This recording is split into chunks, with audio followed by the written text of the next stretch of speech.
जयपुर के रामबाग इलाके में मनीष अपने परिवार के साथ रहता था। मनीष का घर छोटा ही था, दो ही कमरे थे।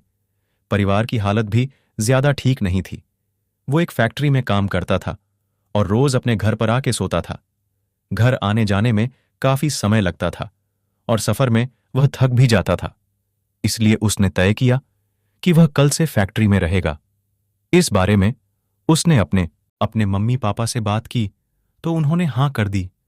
अगले ही दिन उसने सीकर रोड पर बनी अपनी फैक्ट्री के मालिक से बात कर ली कि वह भी रात को फैक्ट्री में रुक जाया करेगा ताकि उसका घर से आने जाने का समय बच जाए और उस बचे हुए समय में वह और ज्यादा मेहनत करके ज्यादा काम कर सके।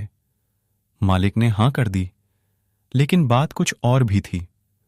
मनीष फैक्ट्री में मैनेजर की पोस्ट पर काम करने वाली पिंकी से प्यार करता था, इसीलिए उसे पिंकी के बराबर खुद को खड़ा करना था। तभी तो वह पिंकी का रिश्ता मांगने की हिम्मत करता। दरअसल यह तब की बात है जब पिंकी और मनीष राधा वल्लभ कॉलेज में एक ही क्लास में पढ़ते थे। चलिए अब आपको थोड़ा फ्लैशबैक में लेकर चलते हैं। पिंकी एक ठीक ठाक अमीर परिवार से थी। थोड़ा हल्का सा सांवला रंग, मोटे मोटे नैन, तीखी नाक, लंबी सुराहीदार गर्दन, लंबे घने काले बाल, कद 5 फुट 4 इंच, होंठ पतले जैसे गुलाब की पंखुड़ियां हों, बड्ढे उभार मर्दों को न्योता देते हुए कमर ऐसे लचकती कि कहने ही क्या। कुल मिलाकर पिंकी किसी का भी दिल धड़काने के लिए काफी थी। जैसे ही पिंकी की कार कॉलेज के अंदर आती तो जवां दिलों की धड़कनें थम जातीं। कोई उसकी कार का दरवाजा खोलने दौड़ता तो कोई जहां होता वहीं बुत बना केवल उसे देखता रहता। पिंकी पर हजारों जवां दिल फिदा थे, मगर वह किसी की तरफ भी ध्यान नहीं देती थी। कार पार्क करके सीधा अपनी क्लास में और क्लास के बाद कार में बैठ घर की तरफ चल देती थी। अब जानिए हमारे हीरो मनीष के बारे में। साफ रंग, कद 5 फुट 8 इंच, घुंघराल घुंघराले बाल, माथे पर हमेशा एक बालों की लट झूलती रहती, चौड़ा सीना, मजबूत बाहें, चाल राजकुमारों सी, एकदम हीरो। मगर वह एक पुरानी सी स्कूटी पर कॉलेज आता जाता था। साधारण परिवार का जो था। कॉलेज इश्क एक ऐसा अखाड़ा होता है जहां किसी न किसी का किसी न किसी से पेंच लड़ ही जाता है। मगर ये दो महान हस्तियां ही ऐसी थीं जिन्हें अभी तक किसी से प्यार नहीं हुआ था। पिंकी प्यार मोहब्बत के झमेले में पड़ना नहीं चाहती थी और मनीष घर के हालात से मजबूर था। जब तक वह पढ़ लिख कर कुछ बन न जाए तब तक किसी लड़की के बारे में उसे सोचना भी नहीं। लेकिन इश्क कहाँ छोड़ता है जनाब। यह तो वह आग है जो बिन तेल बिन दियाबाती जलती है। आखिर इन दोनों को भी इस आग ने पकड़ लिया। दरअसल जहां से मनीष के घर का रास्ता था, वहीं कहीं रास्ते में ही पिंकी का घर भी था और वे दोनों कॉलेज से अमूमन एक ही समय पर निकलते थे। एक दिन अचानक रास्ते में पिंकी की कार खराब हो गई। उस पर बारिश का मौसम भी बना हुआ था। लाख रोकने पर कोई बस या ऑटो रिक्शा नहीं रुका। इतने में मनीष, जो अपनी स्कूटी से आ रहा था, उसे देख रुक गया और पूछा, पिंकी, क्या हुआ? आप यहां बीच बीच रास्ते में? गाड़ी में कुछ प्रॉब्लम आ गई क्या? हाँ, मेरी कार अचानक बंद हो गई है और कोई बस या ऑटो रिक्शा भी नहीं रुक रहा। परेशान न हो, मैं आपको घर छोड़ देता हूं क्योंकि मौसम भी खराब है। लगता है कि थोड़ी देर में बारिश भी होने वाली है और यहां आसपास कोई कार मैकेनिक भी नहीं है। अगर आपको ऐतराज न हो तो आप मेरी स्कूटी पर बैठ जाएं। पिंकी को कोई और रास्ता भी नजर नहीं आ रहा था, इसलिए वह मनीष के पीछे स्कूटी पर बैठ गई। मगर जैसे ही उसने मनीष को पकड़ा, मानो दोनों ने किसी बिजली के तार को छू लिया हो। सनसनी सी बनकर एक लहर दौड़ गई बदन में। उस पर बारिश भी शुरू हो गई थी। एक तो बारिश से भीगने पर बदन में कंपकंपाहट, उस पर आग और घी का मिलन, ज्वाला तो भड़कनी ही थी। तब से दोनों के दिलों में इश्क ने बसेरा कर लिया था, मगर मूक इश्क ने। न पिंकी जबां से कुछ कह सकी, न मनीष इश्क कबूल कर सका।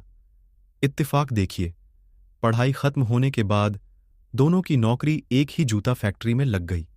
हुआ यूं कि पिंकी के पापा की सीकर रोड पर एक जूता फैक्ट्री के मालिक ताराचंद से अच्छी जान पहचान थी और इस वजह से उनकी बेटी पिंकी को मैनेजर का पद मिल गया था। इधर मनीष को बहुत मेहनत के बाद किसी जानकार की सिफारिश से सीकर रोड की उसी फैक्ट्री में काम मिल गया। उसने आते ही पिंकी को देखा तो हैरान रह गया। एक दूसरे को सामने देखकर दोनों का प्यार दोबारा हिलोरें लेने लगा। एक दिन मनीष जब फैक्ट्री से छुट्टी के बाद घर जा रहा था तो रास्ते में देखा कि पिंकी कार रोके खड़ी थी। मैडम, क्या हुआ? कार खराब हो गई क्या? क्या मैं आपकी कुछ मदद कर सकता हूं? इतना सुनते ही पिंकी कार से निकली और मनीष के गले लगकर खूब रोई। अरे पिंकी, क्या हुआ? सब ठीक तो है ना? जल्दी बताओ, मुझे चिंता हो रही है, मनीष ने पूछा। मनीष, तुम्हें अगर मेरी जरा भी परवाह होती तो इतने पत्थर दिल न बनते, मेरे प्यार से अनजान न रहते। क्या तुम्हारा मेरा रिश्ता इस एक नौकरी की वजह से इतना बदल गया कि तुम मुझे ऑफिस के बाहर भी मैडम ही कहो?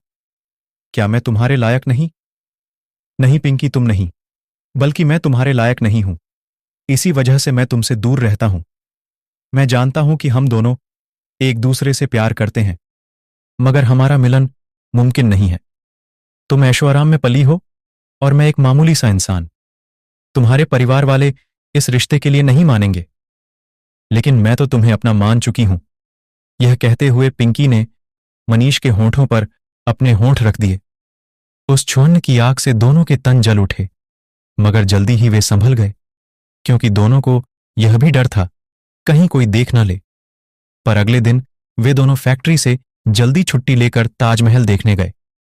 हम इस प्यार की अनमिट निशानी के सामने एक दूसरे को अपनाते हैं और कसम खाते हैं कि जिएंगे तो साथ साथ, मरेंगे तो साथ साथ, मनीष ने ताजमहल को देखते हुए पिंकी से कहा। दोनों के जवां दिल धड़क रहे थे, मिलन को तड़प रहे थे। अब दूर रहना मुहाल हो रहा था। वे दोनों वहां से बाहर आए और किसी सुनसान जगह की ओर चल दिए।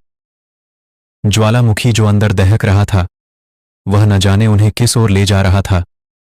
उन्हें खुद इस बात का अंदाजा नहीं था। एक जगह पर पिंकी ने जैसे ही गाड़ी रोकी, मनीष पिघल पड़ा उस पर, मोम के जैसे, और लपेट लिया उसे अपने अंदर। पिंकी भी मनीष की बाहों की गिरफ्त में आने को छटपटा रही थी। बस एक जलजला काफी था दोनों को इश्क के दरिया में डुबाने के लिए, और वे डूब भी गए। एक कुनारी ने अपना कुमारापन न्योछावर कर दिया अपने प्यार पर। मन से तो पहले ही उसके सामने बिछी हुई थी, आज तन से भी बिछ गई। जब सब बह गया तब होश आया। दोनों सोचने लगे कि अब आगे न जाने क्या होगा, क्योंकि यह तो पिंकी भी जानती थी कि उसके पिता इस रिश्ते के लिए नहीं मानेंगे। मनीष ने पिंकी को भरोसा दिलाया कि जब तक वह कुछ बन नहीं जाता है तब तक वे नहीं मिलेंगे। पिंकी ने अगले ही दिन नौकरी छोड़ दी। मनीष फैक्ट्री में नए से नए डिजाइन के जूते बनाता था और वे काफी पसंद भी किए जाते थे। अब उसने और ज्यादा लगन और मेहनत से काम करना शुरू कर दिया था। एक दिन मनीष रात को फैक्ट्री में ही कोई नया डिजाइन सोच रहा था कि उसे हाजत हुई, मगर जैसे ही वह बाहर निकला तो देखा कि फैक्ट्री में चारों ओर धुआं ही धुआं था। उसने जल्दी से दूसरे कमरे में सोए हुए मजदूर और चौकीदार को आवाज लगाई, पर दरवाजा अंदर से बंद होने की वजह से इतनी जल्दी आग के फैल गई कि उनका बाहर निकलना मुश्किल हो गया। शोर मचाने पर आसपास के लोग आए और दमकल की गाड़ियां भी बुलाई गईं, मगर अंदर जाना मुश्किल था, इसलिए फैक्ट्री की दीवार तोड़कर ही दमकल की गाड़ियां अंदर जा सकीं। मगर जब तक गाड़ियां अंदर गईं तब तक सब कुछ जलकर राख हो चुका था। उन तीनों की लाशें भी कंकाल के रूप में मिलीं। पिंकी ने यह सुना तो पागल सी हो गई। बहुत इलाज करवाया मगर वह मनीष को भूल नहीं पाई। उसने जयपुर के पागलखाने में दीवारों पर मनीष मनीष लिखा हुआ था। पागलखाने की दीवारों में इश्क की तड़प की गूंज सुनाई देती थी। अक्सर रातों को पिंकी के चीखने की आवाजें आती थीं। कोई मेरे मनीष को बचा लो या मुझे भी उसी आग में जला दो।